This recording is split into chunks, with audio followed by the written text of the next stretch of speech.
जय हिंद स्टूडेंट्स, कैसे हैं आप सभी लोग। उम्मीद करता हूं सभी बहुत ही बढ़िया होंगे। 25 अप्रैल 2023 आज डेट है।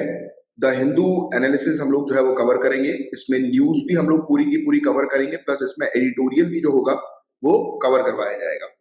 राइट, तो जल्दी से फटाफट हमारे लाइव सेशन को जो है वो ज्वाइन करिए। और सेशन को स्टार्ट करने से पहले एक चीज मैं आप लोग को बताना चाहता हूँ। जैसे कि आप लोग को पता है कि हम लोग अक्सर, एक ह्यूमन की टेंडेंसी होती है एक दूसरे के साथ कंपेयर करने की।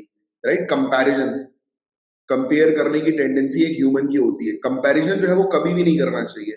वो इसलिए नहीं करना चाहिए क्योंकि जब भी हम किसी व्यक्ति को जो है वो अपने साथ कंपेयर करते हैं, और ऑब्वियस ही बात है अगर आपको ग्रो करना है तो आप अपने से किसी बेस्ट को ही अपने साथ जो है वो कंपेयर करोगे। अपने कॉम्पिटिटर में किसी ना किसी बेस्ट को रखोगे। तो जब भी आप किसी के साथ अपने आप को कंपेयर करते हो, आप हमेशा डिमोटिवेट होते हो, क्योंकि आपको लगता है अरे वो तो और बेटर परफॉर्म कर रहा है, मैं तो नहीं कर पा रहा, या मैं तो नहीं कर पा रही, है ना। तो इससे क्या होता है कि आप अपने आप को जो है वो बेस्ट नहीं बना रहे हो, आप दूसरे को बेस्ट की उपाधि दे रहे हो। दूसरे को बेस्ट का टाइटल जो है वो लगातार बार बार देते जा रहे हो, अपने माइंड को समझा रहे हो कि यार मैं तो बेस्ट नहीं हूं, ये बेस्ट है।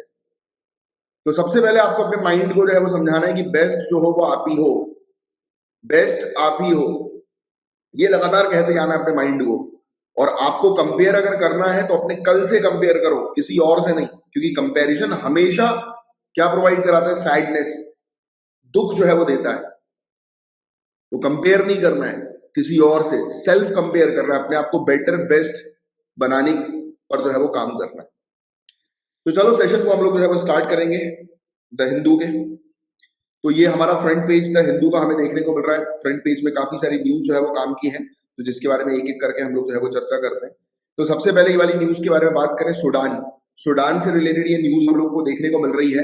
राइट, तो सूडान की लोकेशन आपको पता होनी चाहिए। अफ्रीका में एक कंट्री है ये, नॉर्थ सूडान, साउथ सूडान। तो ये साउथ सूडान की यहाँ पर जो है वो चर्चा हो रही है। राइट, तो ये लोकेशन आप थोड़ी सी देख लीजिए, क्योंकि लोकेशन जो होती है वो काफी ज्यादा इंपॉर्टेंट होती है।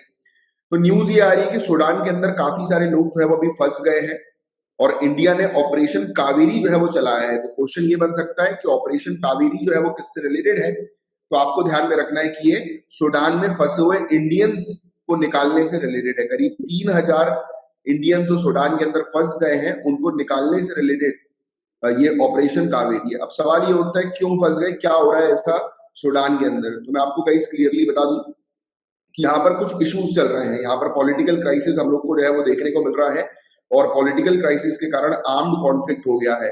मतलब यहाँ पर ये हुआ है कि दो फोर्सेज है, एक paramilitary rapid support force south Sudan की, और दूसरी सूडानीज आर्म्ड फोर्स। तो ये बेसिकली सिक्योरिटी रिफॉर्म को लेकर, सिक्योरिटी सेक्टर के रिफॉर्म को लेकर इनके बीच में आपस में झगड़ा हो गया।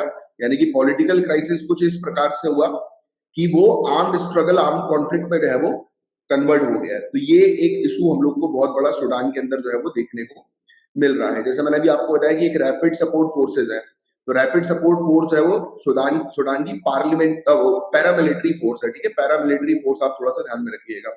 Right, rapid support force. और दूसरी हम लोग को सूडानीज आर्म्ड फोर्स देखने को मिल रही है। ये बेसिकली मिलिट्री फोर्स हम लोग को रिपब्लिक ऑफ सूडान की जो है वो देखने को मिल रही है। तो ये कुछ फैक्ट है जो आप थोड़ा सा ध्यान में रखिएगा। तो ये एक सिंपल सी न्यूज थी। इसके अलावा कुछ और न्यूज हम लोग को देखने को मिल रही है। आपको पता है गाइस कि मध्य प्रदेश के कूनो नेशनल पार्क, तो क्वेश्चन ये भी बन सकता है नेक्स्ट टॉपिक के अंदर। क्वेश्चन ये है कि मध्य प्रदेश कूनो नेशनल पार्क जो है वो कहां पर है। क्वेश्चन आएगा कूनो नेशनल पार्क जो है वो कहां पर है। तो आपको ध्यान में रखना है कि ये मध्य प्रदेश के अंदर हम लोग को कूनो नेशनल पार्क जो है वो देखने को मिलता है। तो आप लोग जानते हैं कि यहाँ पर चीतास को जो है वो इंट्रोड्यूस किया गया था। राइट, और अभी ये चीज बताई जा रही है कि यहाँ पर 2 चीताओं की जो है वो डेथ हो गई है। 2 चीताओं की डेथ हो गई है, और मध्य प्रदेश जो है वो अब नई जगहों को जो है वो ढूंढ रहा है कि कहां पर अब चीते को रीलोकेट जो है वो किया जा सके। तो ये एक न्यूज है फ्रंट पेज की। फिर उत्तर प्रदेश के बारे में तो आपको पता ही है कि योगी जी यहाँ से पूरी तरह से माफियाज को जो है वो खत्म कर रहे हैं। राइट, आपको बताइए कितने सारे केसेस माफियाज के हम लोग को लगातार कंटिन्यूअस देखने को मिल रहे हैं कि जिनको उड़ा दिया जा रहा है। तो मेरा एक सिंपल सा सवाल है आप लोगों से कि जो सरकार इस प्रकार से एनकाउंटर कर रही है, राइट, लगातार हम लोग को एनकाउंटर देखने को मिल रहा है, या माफिया का जो किलिंग्स जो देखने को मिल रही है एडमिनिस्ट्रेशन की तरफ से डायरेक्टली और इनडायरेक्टली, क्या ये सही है या गलत है? आप इसको सपोर्ट करते हो या नहीं करते हो? बताइएगा नीचे कमेंट बॉक्स पर लिखकर, या फिर हमारे टेलीग्राम ग्रुप पर डिस्कशन में बताइएगा। एक इन जनरल मैं आप लोग को बता दूं, अगर आपसे पर्सनालिटी टेस्ट यानी कि इंटरव्यू में ये सवाल जो है वो पूछा जाए, तो आप कभी भी एनकाउंटर को सपोर्ट मत करना। किलिंग्स वगैरह को आपको हमेशा अपोज ही करना है, बोलना है कि ये गलत हो रहा है, हमें लॉ एंड ऑर्डर के थ्रू जो है वो सामने वाले को अरेस्ट करवाना है, ना कि किलिंग्स के थ्रू। ये चीज याद रखिएगा। बट अंदर से तो अंदर का जो अपना इंसान जो है वो यही कहता है कि हाँ भाई सही उड़ा दो ऐसे लोगों को, राइट। बट एडमिनिस्ट्रेशन की नजर से ये गलत होता है, ठीक है। अच्छा, इसके अलावा देखो, फैक्ट्रीज तमिलनाडु अमेंडमेंट एक्ट 2003 हम लोग को देखने को मिला। अभी इस पर्टिकुलर कानून के ऊपर जो है वो रोक लगा दी है, स्टे लगा दी है, क्योंकि ये कानून क्या कर रहा था, ये फ्लेक्सिबिलिटी प्रोवाइड करा रहा था। जैसे कि हम लोग को देखने को मिलता है कि वर्किंग आवर्स जो होते हैं वो 8 होते हैं, राइट, कि एक व्यक्ति जो है वो 8 घंटे काम करे, तो ये 8 आवर्स का वर्किंग आवर हम लोग को देखने को मिलता है लेबर लॉ के अकॉर्डिंग। तो ये फ्लेक्सिबिलिटी प्रोवाइड करा रहा है कि 8 घंटे से ज्यादा काम करने के लिए, राइट। तो यानी कि ये इंटेंस प्रेशर लेबर के ऊपर दे सकता है, या लेबर इसमें एक्सप्लॉइट भी हो सकते हैं, राइट। तो ऐसी चीजें ना हो, इसके लिए अभी इस फैक्ट्रीज एक्ट को जो है वो तमिलनाडु के अंदर रोक लगा दी है, इसके अमेंडमेंट को। तो ये एक छोटी सी न्यूज थी। तो फ्रंट पेज के अंदर ये हम लोग को कुछ ही न्यूज जो है वो देखने को मिली थी, राइट। ये जिसमें से ये वाली न्यूज है वो काफी ज्यादा इंपॉर्टेंट थी। और कुछ है क्या फ्रंट पेज के अंदर? तो ये आपका फ्रंट पेज है। ये ऊपर वाली जो न्यूज हम लोग को जो देखने को मिल रही है, तो उसके बारे में मैं थोड़ा सा आपको बता दूं। वाईएसआर तेलंगाना पार्टी की चीफ जो है, उनको अभी अरेस्ट कर लिया गया, क्योंकि उन्होंने कुछ पुलिस वालों को जो है वो असॉल्ट किया था, यानी कि पुलिस वालों के साथ जो है वो मैन हैंडल किया था, यानी कि पुलिस वुमेन के साथ, महिला पुलिस के साथ। फिर LAC line of actual control के बारे में आपको ऑलरेडी जो है वो पता है। तो बेसिकली इंडिया और चाइना जो है अपने रिलेशनशिप को अच्छा बनाने के लिए इनका 18वां राउंड अभी रिसेंटली हम लोग को देखने को मिला बातचीत का। तो उससे रिलेटेड ये एक टॉपिक हम लोग को जो है वो नजर आया था, देखने को मिला था, राइट। तो ये एलएसी से रिलेटेड, इंडिया और चाइना के रिलेशन से रिलेटेड एक टॉपिक है, तो जिसके बारे में भी हम लोग जो है वो चर्चा करेंगे, पढ़ेंगे। देन इसके अलावा हमें देखने को मिल रहा है, हाँ, केशव नंदा भारती केस के बारे में तो आप लोग जानते होंगे। क्या किसी को पता है केशव नंदा भारती केस जो है वो कौन से ईयर का है? तो इससे रिलेटेड भी एक टॉपिक आया है, जिसको आगे चल के हम लोग जो है वो कवर करेंगे। फिर एक न्यूज आई है, कर्नाटक जो है वो सोशल मैट्रिक्स में पीछे चल रही है, तो वो उतनी कुछ खास न्यूज नहीं है, तो उसको हम लोग कवर नहीं पड़ेंगे करेंगे। स्टेट की न्यूज हम लोग को एक देखने को मिल रही है, राइट। फिर स्पोर्ट्स से रिलेटेड न्यूज आप लोग के लिए काम की नहीं होती है। इसमें हमने ऑलरेडी इस न्यूज को जो है वो कवर कर लिया, सूडान की न्यूज को, इस न्यूज को कवर कर लिया, इनके बारे में देख लिया। एक छोटी सी न्यूज है, इसमें बताया जा रहा है कि मन की बात को 100 करोड़ लोग जो है वो सुन रहे हैं, राइट। ऐसा एक डेटा है, वो हमारे लिए काम करी है एग्जामिनेशन के लिए। ये फैक्ट्री एक्ट के बारे में हमने कवर कर लिया था। फिर ये पॉलिटिकल न्यूज हम लोग को देखने को मिल रही है, जो हमारे लिए काम की नहीं है। ये भी पॉलिटिकल न्यूज हम लोग को देखने को मिल रही है। बस इसमें एक चीज ध्यान में रखना, युवम 2023 ये एक यूथ कॉन्क्लेव हम लोग को देखने को मिल रहा है। युवम 2023 ये एक यूथ कॉन्क्लेव है। अच्छा, स्क्रीन मेरे ख्याल से शायद थोड़ी सी पीछे चल रही है, आई थिंक मेरे ख्याल से लोड ज्यादा होने के कारण स्क्रीन थोड़ी सी शायद पीछे चल रही है। ये देखिए, ये जैसे कि 100 करोड़ लोगों ने मन की बात वाला मैंने अभी आपको बताया, ठीक है। ये वाली न्यूज जो है वो पॉलिटिकल न्यूज हम लोग को देखने को मिल रही है, नीचे वाली। ये तो अब फैक्ट्री एक्ट्स के बारे में मैंने आपको बता दिया। ये दोनों न्यूज पॉलिटिकल न्यूज है। एक मिनट वो लाइन पे आने दो, फिर अपन कंटिन्यू करेंगे। तो ये फर्स्ट पेज में सिर्फ इतनी सी चीजें थी, और कुछ नहीं था।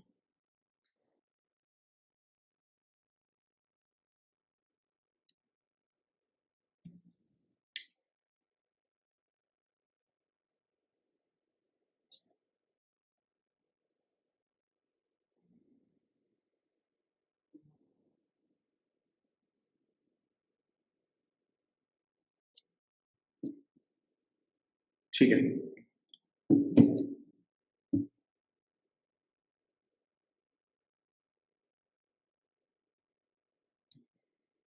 हल्का सा स्लो चल रहा है।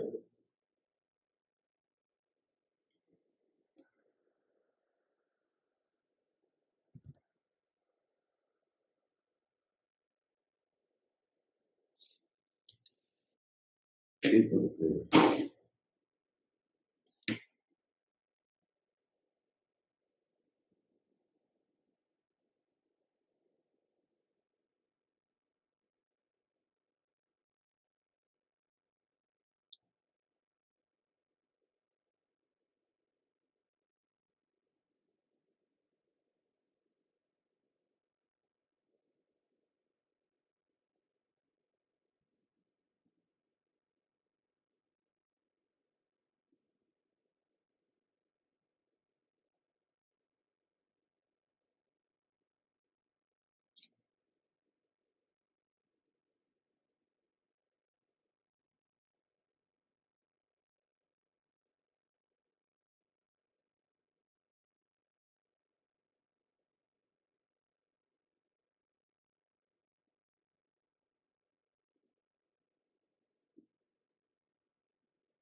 ठीक है, तो हमने फर्स्ट पेज की न्यूज को जो है वो कवर कर लिया। नाउ हम लोग सेकंड पेज की न्यूज की तरफ जो है वो आगे बढ़ते हैं जी। अब देखिए सेकंड पेज की न्यूज में हम लोग को मेनली एक ही आर्टिकल जो देखने को मिल रहा है वो काम का है, बाकी सारे आर्टिकल जो है वो पॉलिटिकल आर्टिकल्स है और कुछ केसेस वगैरह से रिलेटेड है जो आपके लिए जो है वो काम के नहीं है, यानी कि ये दिल्ली से रिलेटेड केसेस वगैरह है तो वो अपने लिए काम का नहीं है। इस आर्टिकल के अंदर जो मेन जो आर्टिकल है इसमें आपको थोड़ा सा ये ध्यान में रखना है कि सेफ सिटी प्रोजेक्ट, क्या नाम है? Safe city project. ये सेफ सिटी प्रोजेक्ट का नाम आप थोड़ा सा ध्यान में रखिएगा। ये सेफ सिटी प्रोजेक्ट जो है वो बेसिकली बताया ये जा रहा है कि 8 मेट्रो सिटीज पर ये प्रोजेक्ट जो है वो लाया जाएगा। कितनी मेट्रो सिटीज पर? 8 मेट्रो सिटीज पर जो है ये प्रोजेक्ट लाया जाएगा, जिनका मेन ऑब्जेक्टिव जो है वो ये होना है कि सिटी को जो है वो बेस्ट बनाना, सिटी के अंदर सिटी को सेफ बनाना, सिक्योरिटी प्रोवाइड कराना, वहां पर सेंसर्स लगवाना, सीसीटीवी लगवाना, इवन जैसे बॉडी कैमरास वगैरह जो होते हैं ना ऑफिशियल्स के कंधों पर, जो आपने फॉरेन मूवी वगैरह में जो है वो देखा होगा कि फॉरेन कंट्री में जो ऑफिसर्स होते हैं उनके कंधे पर जो है वो एक कैमरा भी लगा रहता है, तो इस प्रकार की चीज भी जो है वो इसके थ्रू कंडक्ट की जाएगी। तो ये फोकस है, right. Ministry of home affairs collaborate कर रही है ministry of women and child development के साथ, और निर्भया फंड के तहत 8 मेट्रो सिटीज दिल्ली, कोलकाता, मुंबई, चेन्नई, बेंगलुरु, हैदराबाद, अहमदाबाद, लखनऊ के अंदर जो है ये प्रोजेक्ट को लाया जा रहा है। ठीक है, तो याद रखना इस प्रोजेक्ट का नाम सेफ सिटी प्रोजेक्ट। ठीक है, सेफ सिटी प्रोजेक्ट हम लोग को ये देखने को मिल रहा है, जिसमें सीसीटीवी कैमरास वगैरह ये सब चीजें इंस्टॉल की जाएंगी। और इस प्रोजेक्ट में जो शेयरिंग होगी वो 60% सेंट्रल गवर्नमेंट प्रोवाइड कराएगी, 40% स्टेट गवर्नमेंट प्रोवाइड कराएगी। 60-40 के रेशियो में इसकी शेयरिंग जो है वो हम लोग को देखने को मिलेगी। याद रखिएगा 60-40 का रेशियो, राइट। इसके अलावा दिल्ली के अंदर बताया जा रहा है कि ये प्रोजेक्ट जो है वो पूरी तरह से सेंटर जो है वो उस पर फंड प्रोवाइड कराएगी। इस प्रोजेक्ट को इंप्लीमेंट किया जाएगा दिल्ली पुलिस के द्वारा, और दिल्ली पुलिस CDAC का उपयोग करेगी, centre for development of advance computing का। जो पुणे बेस्ड CDAC है उसने अपॉइंट किया रेल टेल को और NEC इंडिया को, जो कि यहाँ पर CCTV कैमरा जो है वो इंस्टॉल करेंगे। तो ये बस बेसिक सा फैक्ट है दिल्ली सिटी को सेफ बनाने के लिए। सेकंड पेज के अंदर ये छोटी सी चीज थी जिसके बारे में आपको एक आइडिया होना चाहिए, जानकारी होनी चाहिए, राइट। कल से मैं क्या करूंगा, ये स्क्रीन का जो लैगिंग वाला इशू जो आ रहा है ना, इसको मैं डायरेक्ट केबल से कनेक्ट कर दूंगा तो शायद ना आए। ठीक है। डिस डिस्क्रेशन, ये क्या होता है? डिस्क्रेशन, ये शब्द का मतलब जो है वो क्या है? इस डिस्क्रेशन शब्द का मतलब जो हमें देखने को मिलता है वो ये है कि किसी भी पर्टिकुलर रिलीजियस प्लेस की डिसरिस्पेक्ट करना, या कुछ कुछ लोग जो रिलीजियसली इन्वॉल्व होते हैं जैसे कि साधु संत, उनकी जानबूझकर जो है वो डिसरिस्पेक्ट करना, या कोई भी ऐसी चीज करना जो कि एक रिलीजियस प्लेस की जो डिग्निटी हम लोग को देखने को उस खिलाफ खिलाफ हो, राइट। तो ये चीज है। तो यहाँ पर यही हुआ था, एक न्यूज सामने जो है वो आई थी, वो आप लोग के लिए काम की नहीं है, कि एक व्यक्ति जो है वो गुरुद्वारे के अंदर जो है वो घुसा और उसने गुरुद्वारे में जो पाठ पढ़ते हैं ना, तो उनको जो है वो पीट दिया, मार दिया, राइट। तो उससे रिलेटेड एक ये न्यूज थी, वो आपके लिए काम की नहीं है, बट आपको डिस्क्रिप्शन का मतलब जो है वो पता होना चाहिए जनरल। अब देखो एक बहुत ज्यादा इंपॉर्टेंट टॉपिक है, ये टॉपिक आप लोग के लिए काम का इस पेज के अंदर, कि गवर्नमेंट जो है गवर्नर गवर्नर के बारे में अगर हम लोग बात करें तो आपको गवर्नर की सबसे पहले तो पावर पता होनी चाहिए, राज्यपाल की पावर्स पता होनी चाहिए। ये क्वेश्चन लिख लो, आज ही आपको इस क्वेश्चन को जो है वो कंप्लीट करना है कि गवर्नर्स की क्या क्या पावर होती है। मैंने आपको ऑलरेडी पॉलिटी के लेक्चर्स में जो है वो गवर्नर की पावर के बारे में डिटेल में ऑलरेडी पढ़ाया हुआ है, तो आपको पता है कि गवर्नर की क्या क्या पावर होती है। अच्छा, आपको एक चीज बताए कि गवर्नर जो होते हैं वो अपने पास बिल रख लेते हैं। हमने सेंटर स्टेट रिलेशंस को डिस्कस किया था, आपको याद आ रहा हो, हमने सेंटर स्टेट रिलेशंस को डिस्कस किया था, जिस पर्टिकुलर टॉपिक के अंदर मैंने आपको समझाया था कि सेंटर के पास जो है वो ज्यादा पावर हम लोग को देखने को मिलती है एज कंपेयर टू स्टेट्स। याद आ रहा है? केंद्र के पास ज्यादा पावर्स है। केंद्र क्या करती है? राज्यपाल के थ्रू, गवर्नर के थ्रू हम लोग को देखने को मिलता है कि वो कई बार बिल को पास होने नहीं देती। काफी सारे बिल ऐसे होते हैं उसको गवर्नर अपने पास जो है वो रख लेते हैं, विथहोल्ड कर देते हैं। तो यही चीज पर चैलेंज जो है वो किया गया है कि, और इवन ऑनरेबल सुप्रीम कोर्ट ने भी कह दिया है कि गवर्नर जो है वो आर्टिकल 200 का पालन करे। गवर्नर, राज्यपाल अनुच्छेद 200 का पालन करे, क्योंकि आर्टिकल 200 के अंदर जो है ये चीज क्लियरली मेंशन्ड है कि गवर्नर जो है उनको एसेंट देना पड़ेगा, गवर्नर जो है उनको एसेंट देना पड़ेगा, कि गवर्नर शुड नॉट डेली, मतलब कि डिले ना करें, रुकावट जो है वो ना बने बिल्स के ऊपर जो उनको एसेंट देने के लिए भेजा जाता है लेजिस्लेटिव असेंबली के द्वारा। तो ये चीज हम लोग को यहाँ पर आर्टिकल 200 पे देखने को मिल रही है, क्योंकि स्टेट ऑफ तेलंगाना ने, यानी कि तेलंगाना सरकार ने जो है वो कंप्लेन करी है कि गवर्नर तमिली साई सुंदर राजन जी जो हैं, तो ये बेसिकली काफी सारे इंपॉर्टेंट बिल्स जो है वो उन्होंने अपने पास पेंडिंग रखे हुए हैं, राइट। तो ये चीज हम लोग को देखने को मिल रही है। हाँ बिल्कुल रविंद्र जी, पॉकेट वीटो होता ही है, पॉकेट वीटो जो पावर जो होती है वो ऑनरेबल प्रेसिडेंट से एसोसिएटेड है, कि प्रेसिडेंट के पास ये पावर होती है। तो अभी सुप्रीम कोर्ट जो है वो यही कह रही है कि नहीं भाई, गवर्नर जो है, स्टेट लेजिस्लेटिव असेंबली अगर कोई बिल गवर्नर को जो है वो देती है एसेंट देने के लिए, तो गवर्नर उस बिल पर जो है वो एसेंट दे, उस बिल को पास कराए, उस पर कानून बनाए।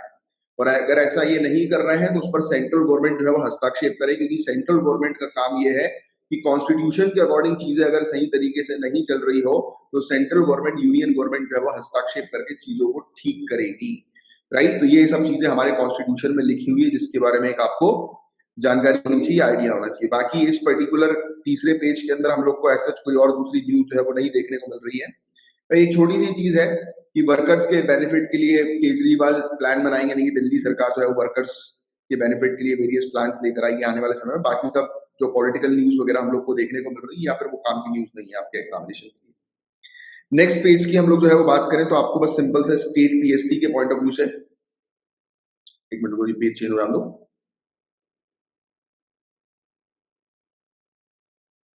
हाँ, स्टेट पीएससी के पॉइंट ऑफ व्यू से बस आप थोड़ा सा ध्यान में रखो, जैमिनी शंकरन। तो जैमिनी शंकरन ये किससे एसोसिएट है? सर्कस सर्कस से एसोसिएटेड है, ये फैक्ट बस थोड़ा सा ध्यान में रखना है। एम बी शंकरन इनका पूरा नाम है, इनको जैमिनी शंकरन के नाम से जाना जाता है। मॉडर्न इंडियन सर्कस के पाइनियर जो है वो माने जाते हैं। 99 ईयर्स की उम्र में जो है वो उनकी डेथ हुई, दैट्स व्हाई ये टॉपिक हमें न्यूज में देखने को मिला। एक और हम लोग को देखने को मिल रहे हैं, एक ऑथर है, लेखक हम लोग को देखने को मिलते हैं और फिल्म हिस्टोरियन है, रेंडोर गाय के नाम से ये फेमस है। रेंडोर गाय, इनका असली नाम जो हम लोग को देखने को मिलता है वो मदभूषी रंग दोराई, मदभूषी रंग दोराई की राइटर ऑथर हम लोग को देखने को मिलता है। फिल्म से रिलेटेड चीजें जो है ये लिखते हैं। तो इसमें सिर्फ दो ही न्यूज हम लोग को काम की जो है वो देखने को मिली थी। ये उत्तर प्रदेश वाली न्यूज जो है वो कंप्लीट हो गई। ये आतिक अहमद से रिलेटेड न्यूज थी, इन्वेस्टिगेशन वगैरह से रिलेटेड, जो अभी आपके लिए काम की नहीं है। नेक्स्ट, अब देखो मैंने आप लोग को एक टेलीग्राम जो हमारा चैनल है वहां पर मैंने आपको रिक्यूजल ऑफ जजेस के बारे में जो है वो चीजें भेजी थी कि रिक्यूजल ऑफ जज जो है वो क्या होता है। न्यूज बहुत छोटी सी है, हमारे लिए जो है वो काम की न्यूज जो है वो नहीं है। बताया जा रहा है कि जज ने जो है वो रिक्यूज कर लिया एक पर्टिकुलर केस से। अब रिक्यूज का मतलब होता है कि कई बार जजेस वगैरह जो होते हैं उनको अगर लगता है कि यार वो इस फलाना केस में, जज के सामने कोई केस आया और जज को लग रहा है कि यार वो इस फलाना केस में जो है वो न्याय नहीं दे पाएगा, राइट, न्याय इन द सेंस कि जस्टिस नहीं कर पाएगा। हो सकता है ना कई बार, जैसे फॉर एग्जांपल कि आप डिस्ट्रिक्ट मैजिस्ट्रेट हैं, मैं आपकी बात कर लेता हूं, आप डिस्ट्रिक्ट मैजिस्ट्रेट हैं, आपके सामने आपको कोई बेस्ट फ्रेंड आ गया, राइट, क्रिमिनल के तौर पर, या फिर कोई भी केस में, कि आपके सामने अगर कोई केस आया जिसमें आपके बेस्ट फ्रेंड की बात हो रही है, तो ऑब्वियस ही बात है कि उसमें आप चाहकर भी जस्टिस नहीं दे पाओगे। आपके भाई की बात हो रही है, बहन की बात हो रही है, फैमिली में किसी की बात हो रही है, तो उस पर आप जस्टिस नहीं दे पाओगे, क्योंकि उस पर कहीं ना कहीं जो है आपका इंक्लिनेशन जो होगा, कहीं ना कहीं आपका झुकाव जो होगा वो अपने जो रिलेटिव है उनके प्रति ज्यादा होगा।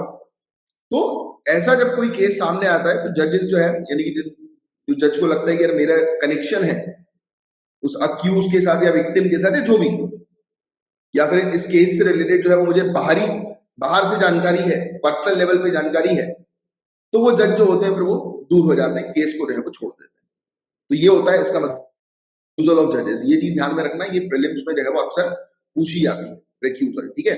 और ये भी ध्यान में रखना कि कोई भी फॉर्मल रूल जो है वो नहीं है रिक्यूजल से related, but honourable supreme court के काफी सारे जजमेंट में रिक्यूजल के बारे में बताया हुआ है। जैसे Ranjeet Thakur versus Union of India का केस था, तो इसमें रिक्यूजल के बारे में जो है वो थोड़ी सी बात जो है वो की गई थी, बस। बाकी ऐसा कहीं पर भी रिक्यूजल के बारे में मेंशन नहीं है।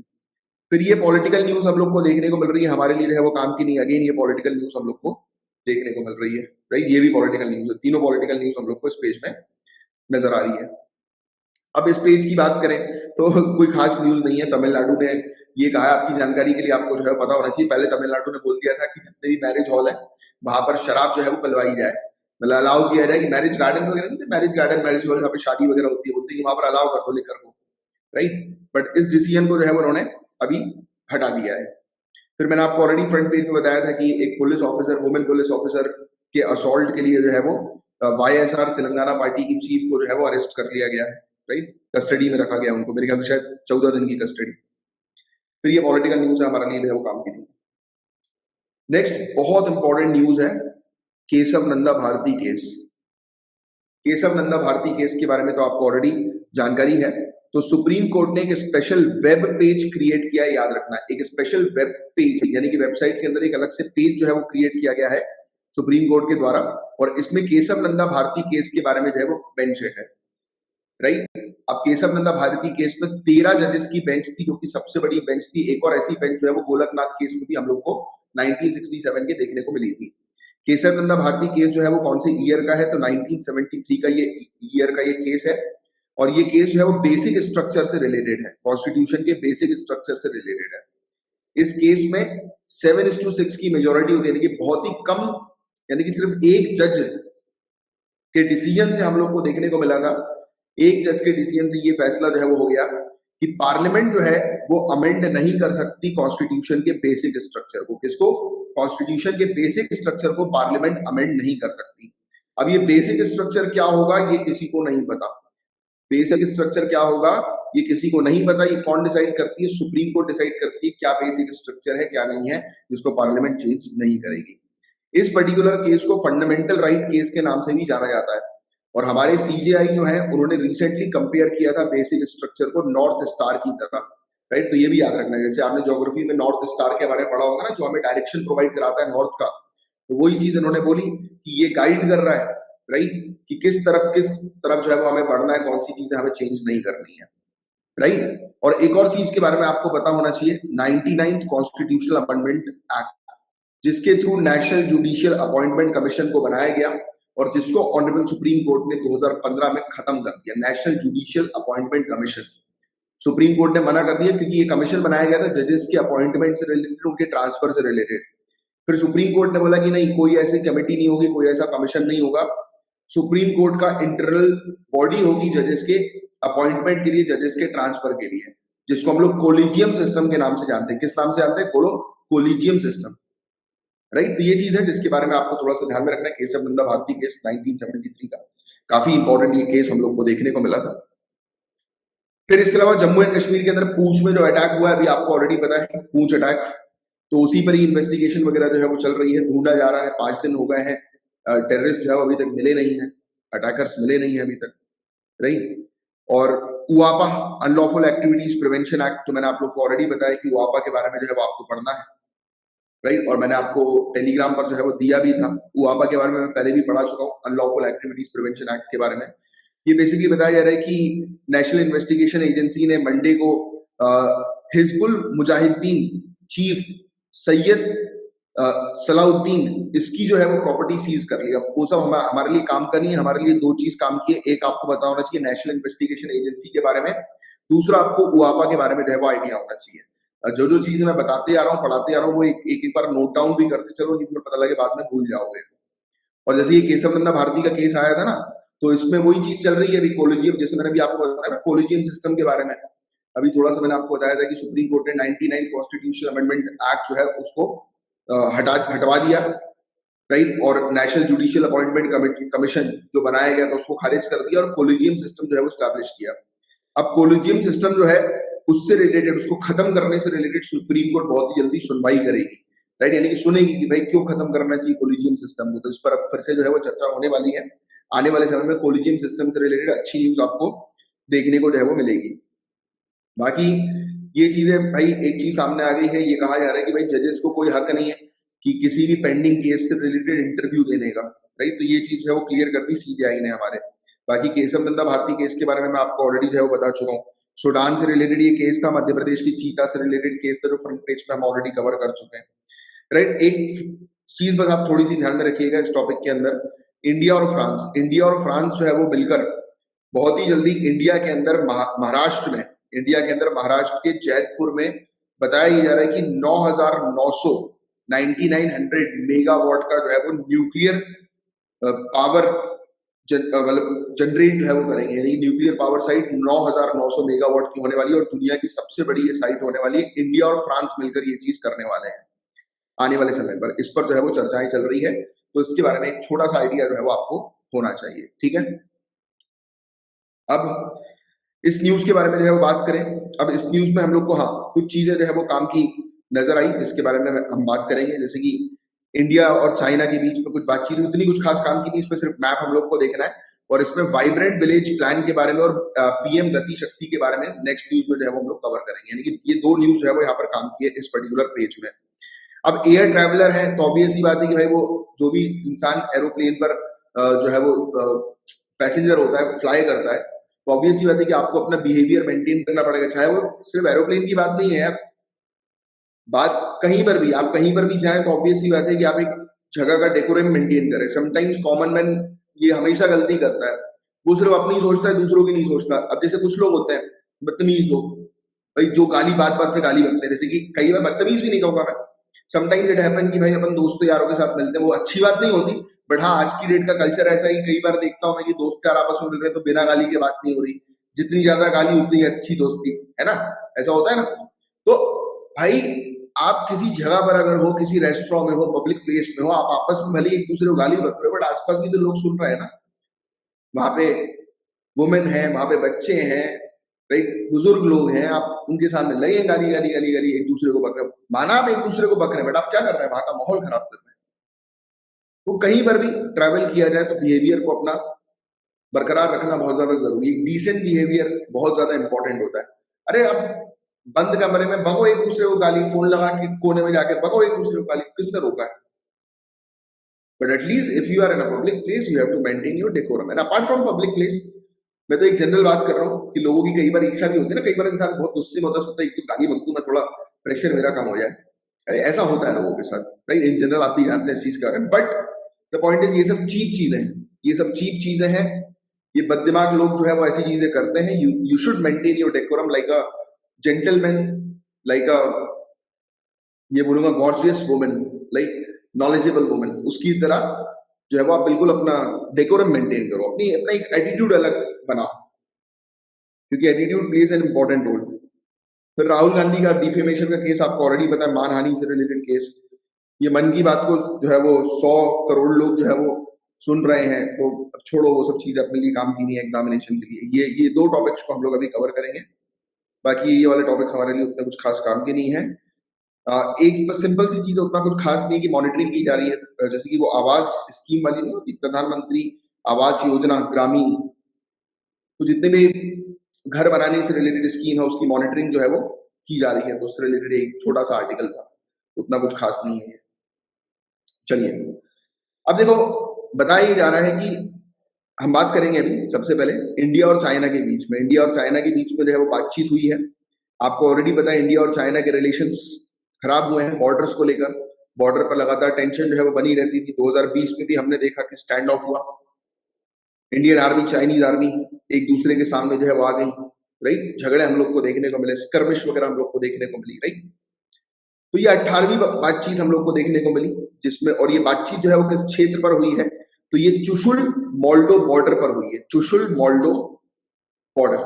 अब ये देखो, ये चुशुल मोल्डो बॉर्डर आपको ध्यान में रखना है, ये चुशुल वाला एरिया हम लोग को देखने को मिल रहा है, और ये वाला एरिया, ये चुशुल वाला एरिया है, और ये वाला एरिया जो है वो मोल्डो पोस्ट हम लोग को चाइना की देखने को मिल रही है। तो ये फैक्ट बस थोड़ा सा ध्यान में रखना है, स्पेशली मैप से रिलेटेड, क्योंकि ये बहुत इंपॉर्टेंट होता है। जैसे ये पैंगोंग सो लेक हम लोग को देखने को मिल रही है, पैंगोंग सो लेक, यहीं पर ही फिंगर्स वगैरह हम लोग को लेक की जो है वो देखने को मिलती है, राइट, 8 फिंगर्स हैं, राइट। तो ऐसे कुछ फैक्चुअल इन्फॉर्मेशन थोड़े से आपको मैप के पॉइंट ऑफ व्यू से पता होना चाहिए। बाकी ये बातचीत कर रहे हैं कि इस क्षेत्र पर जो है वो शांति मेंटेन करने के पर्पस के लिए, और कुछ खास नहीं है इस टॉपिक के अंदर।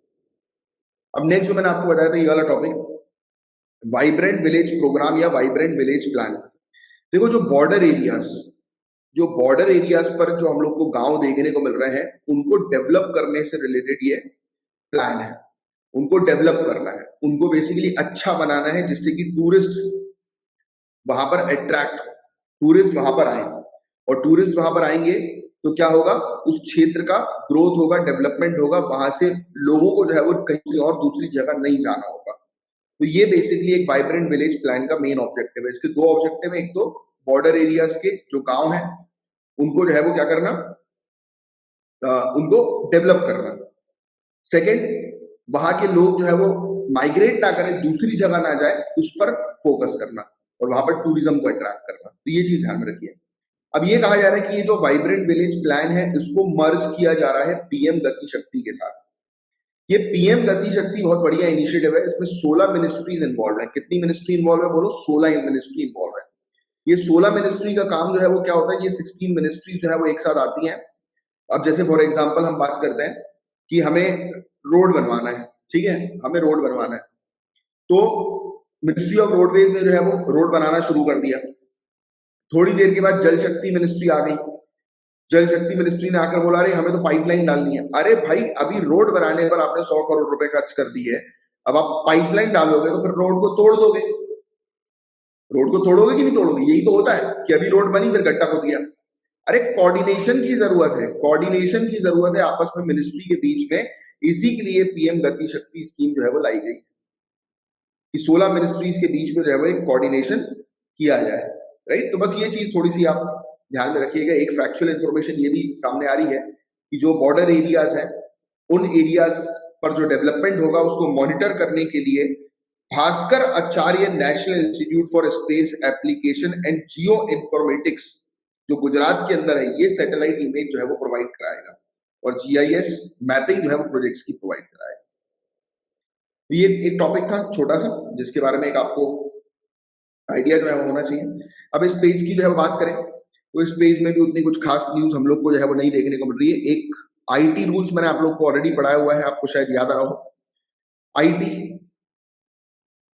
Intermediary guidelines and digital media ethics code amendment rules 2023 याद आ रहा है। हमने बात करी थी कि जो ओटीटी प्लेटफॉर्म्स वगैरह जो हम लोग को देखने को मिलते हैं उनको रेगुलेट करने के पर्पस के लिए गाइडलाइंस जो है वो लाई गई कि हर कुछ उल्टा सीधा content, fake content, even in social media also, social media को भी रेगुलेट करने के लिए गाइडलाइंस है भाई कि उल्टा सीधा कंटेंट जो है वो सोशल मीडिया में ना जाए, फेक कंटेंट सोशल मीडिया में ना जाए।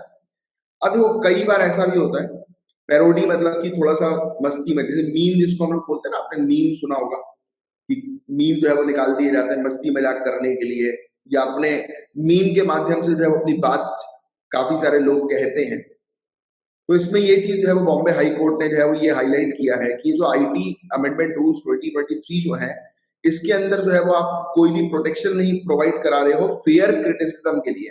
यानी कि कोई व्यक्ति जो है वो फेयरली मीम वगैरह के थ्रू, मस्ती मजाक के थ्रू किसी को क्रिटिसाइज कर रहा है तो उनको आप प्रोटेक्शन नहीं दोगे, बल्कि उल्टा उनके कंटेंट को हटा दिया जाएगा ये बोलकर कि ये फेक कंटेंट है, राइट, ये सही नहीं है। तो ये एक चीज है। फिर फारूकी कॉमेडियन के बारे में तो आप जानते होंगे, इसको अरेस्ट जो है वो कर लिया गया था अभी बीच में, और बहुत मतलब कुछ राम जी से रिलेटेड जो है वो उसने जोक्स वगैरह क्रैक किए थे जो लोगों को सही नहीं लगे, लोगों की जो रिलीजियस सेंटीमेंट है वो हर्ट हुए। और लिटरली मैं आपको बता रहा हूँ गाइस कि एक चीज हमेशा मेरी ध्यान में रखना, रिलीजन के मामले में हमेशा दूर रहना, और रिलीजन में मजाक नहीं होता है, क्योंकि आपके लिए आप अगर किसी के रिलीजन का मजाक बना रहे हो तो ऑब्वियस ही बात है वो किसी ना किसी का रिलीजन है जो उसे वो फॉलो करते हैं और स्ट्रिक्टली फॉलो करते हैं, तो वो उनके सेंटीमेंट को हर्ट कर जाएगा। तो कभी भी रिलीजन से रिलेटेड मजाक, आप हमेशा ये याद रखो, जब भी कभी मजाक करो, मस्ती करो, तो एक बाउंड्री हमेशा आपको ध्यान में रखनी है कि आपको एक बाउंड्री के अंदर ही मजाक मस्ती करनी है। अपने ऊपर जो क्रैक कर लो, इंडिविजुअल के ऊपर कोई दिक्कत नहीं है, उससे हंसा दो लोगों को, हंसाने का आपको बहुत शौक है लोगों को, और अच्छी बात होती है, हंसाना चाहिए लोगों को। आपका कॉन्वर्जेशन इस प्रकार से होना चाहिए, इतना हेल्दी होना चाहिए कि लोग आपसे खुश रहें। अब खुश का मतलब ये नहीं कि कपिल शर्मा ही बन जाओ, राइट, कि कॉमेडियन ही बन जाओ, वो काम भी नहीं करना है, राइट। खुश का मतलब कि वो होता है ना कि सेंस ऑफ ह्यूमर, कि बीच बीच में आपको ऐसा जो है वो देना है कि बढ़िया भी लगे, सामने रिलैक्स भी लगे, तो उससे कॉन्वर्जेशन काफी अच्छा होता है। ये सब स्किल्स भी आप लोग को सीखना जरूरी है, ये सब स्किल्स इंसान को आगे लेकर जाती है। तो ये उतना कुछ खास नहीं है इस पेज के अंदर।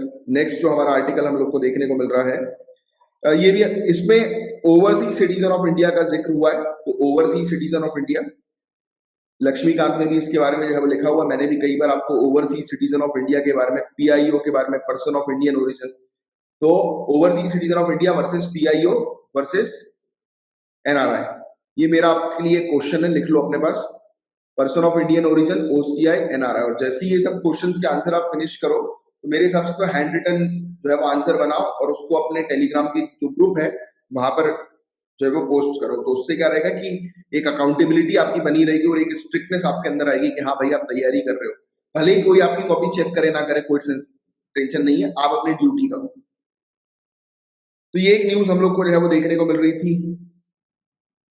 अब ये वाली न्यूज है वो नेशनल कमीशन फॉर माइनॉरिटीज वगैरह से रिलेटेड देखने को मिल रही है, अभी के लिए उतनी कुछ खास नहीं है, राइट। एक वाइल्ड टस्कर जो होता है वो एलिफेंट होता है, जंगली हाथी वगैरह हम लोग को देखने को मिलता है, उससे रिलेटेड केरला हाई कोर्ट के एक पैनल ने जो है वो नई लोकेशन अप्रूव करी है जंगली हाथियों को रखने के लिए, तो वो भी अभी हमारे लिए जो है वो काम का नहीं है।